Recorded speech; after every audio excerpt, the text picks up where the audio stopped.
ഇന്നൊരു Sunday morning ആയിരുന്നു. ഇന്ന് രാവിലെ എണീക്കാനുള്ള റീസൺ, രാവിലെ എണീച്ചപ്പോൾ തന്നെ എൻ്റെ ഹസ്ബൻഡ് പറയാം, എന്നാൽ പിന്നെ ഇന്ന് നമുക്ക് കോഫി കുടിക്കാൻ വേണ്ടി പുറത്ത് പോയാലോ? അങ്ങനെയൊക്കെ പറയുമ്പോൾ നമുക്ക് ചാൻസ് വിടാൻ പറ്റുമോ? നല്ലൊരു ഓപ്പർച്യൂണിറ്റി അല്ലേ? രാവിലെ ഒന്നും ഉണ്ടാക്കേണ്ട ആവശ്യമില്ല. അപ്പോൾ പിന്നെ ദേ ഉന്മേഷവും കൂടും. ഈ ഷെയ്ഡാണ് എൻ്റെ ഇപ്പോഴത്തെ കറണ്ട് ഫേവറേറ്റ്. ഇപ്പോൾ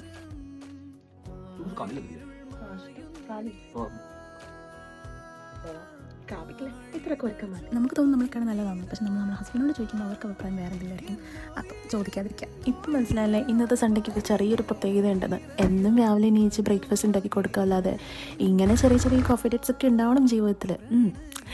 നാട്ടിലത്തെ പോലെ വല്ല തട്ടുകടയിലും പോയി നല്ല ചൂട് മസാല ദോശയും സാമ്പാറും ചട്നി കഴിക്കാൻ നല്ല കൊതിയുണ്ട്. പക്ഷേ ഇവിടെ ന്യൂസിലാൻഡിൽ ഇതൊന്നും നമുക്ക് എക്സ്പെക്ട് ചെയ്യാൻ പറ്റില്ല. അതുകൊണ്ട് നമുക്ക് പരിഷ്കാരം ഒട്ടും കുറയ്ക്കണ്ട. കഴിച്ച സാധനത്തിൻ്റെ പേര് മാത്രം ചോദിക്കരുത്. എനിക്ക് കഴിക്കാൻ മാത്രമേ അറിയുള്ളൂ, അതിൻ്റെ പേര് പറയാൻ അറിയില്ല. സാരമില്ല. അപ്പോൾ thank you husband four giving such കൊച്ചു കൊച്ചു സന്തോഷങ്ങൾ.